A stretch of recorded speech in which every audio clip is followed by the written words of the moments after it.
नमस्कार दोस्तों, मैं महिपाल सिंह लामरो, सहायक आचार्य राजकीय विधि महाविद्यालय भीलवाड़ा। आपका आज के इसी व्याख्यान में हार्दिक स्वागत और अभिनंदन करता हूं। विद्यार्थियों, आज हम जिस विषय के बारे में चर्चा करेंगे वह है संपत्ति अंतरण अधिनियम 1882, ट्रांसफ़र ऑफ प्रॉपर्टी एक्ट 1882। जैसा कि आपको विदित है कि हमारे विगत व्याख्यान में हमने धारा 41 या सेक्शन 41 के बारे में चर्चा की थी और धारा 41 के चर्चा में हमने प्रथम खंड के बारे में बात की और आज के इसी व्याख्यान में हम द्वितीय खंड के बारे में चर्चा करेंगे। और द्वितीय खंड के बारे में चर्चा करने से पूर्व हम एक बार ये वापस देख लेते हैं कि धारा 41 मूलतः किस संदर्भ में है। तो धारा 41 दृश्यमान व्यक्ति द्वारा अंतरण के बारे में है और यहाँ पर जो दृश्यमान व्यक्ति है या दृश्यमान स्वामी है वो बिल्कुल ऐसे ही व्यवहार करता है जैसे कि वह वास्तविक स्वामी है। और हमने यहाँ पर धारा 41 के मुख्य तत्वों के बारे में बात की थी, जिसको एक बार हम पुनः दोहराएंगे और आगे बढ़ेंगे। तो पहला जो बिंदु था हमारा वो था दृश्यमान स्वामी या ऑस्टेंसिबल ऑनर। धारा 41 की मुख्य बात यह भी है कि इसमें बेनामी संव्यवहार आते हैं, यानी कोई व्यक्ति किसी संपत्ति का वास्तविक स्वामी नहीं है, फिर भी वो उस संपत्ति को अंतरण करता है और अंतरण वास्तविक स्वामी की हैसियत से ही करता है।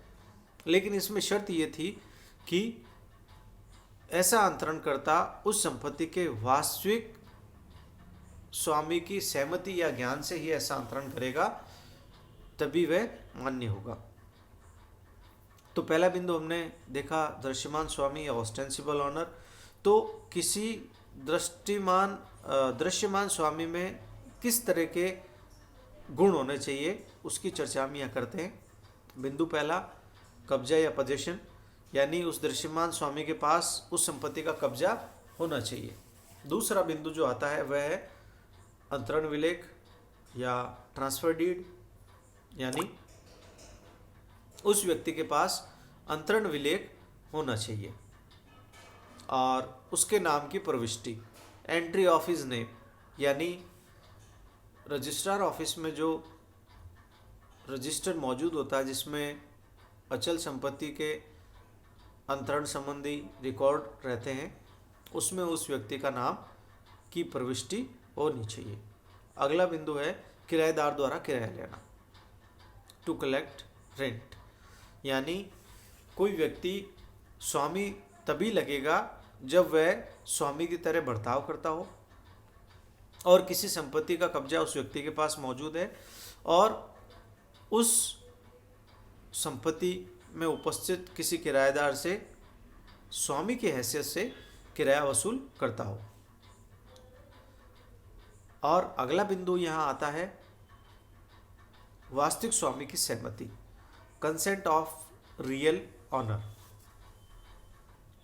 एक्चुअल ऑनर की सहमति यहाँ पर आवश्यक है और ये सहमति दो प्रकार की हो सकती है, अभिव्यक्त या विवक्षित, एक्सप्रेस और इम्प्लाइड। और अगला जो बिंदु है वह है अचल संपत्ति का अंतरण प्रतिफल सहित होना जरूरी, यानी धारा 41 कब लागू होगी? धारा 41 केवल तभी लागू होगी जब इसमें किया गया अंतरण प्रतिफल के बदले हो। प्रतिफल के बदले अर्थात यहाँ पर दान की इजाज़त नहीं है ऐसे व्यक्ति को जो दृश्यमान स्वामी है। और यदि दान कर दिया जाता है तो जो वास्तविक स्वामी है वो संपत्ति को पुनः प्राप्त कर सकेगा।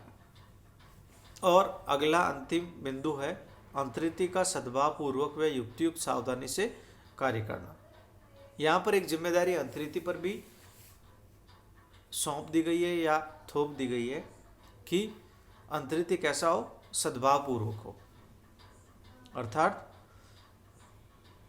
दृश्यमान स्वामी और अंतरिति दोनों मिलके षड्यंत्र करके वास्तविक स्वामी को नुकसान नहीं पहुंचा सकते हैं। अंतरिति ये माने कि अंतरणकर्ता ही वास्तविक स्वामी है, और यदि थोड़ा भी संदेह हो तो अंतरिति सद्भाव पूर्वक नहीं माना जाएगा और धारा 41 लागू नहीं होगी।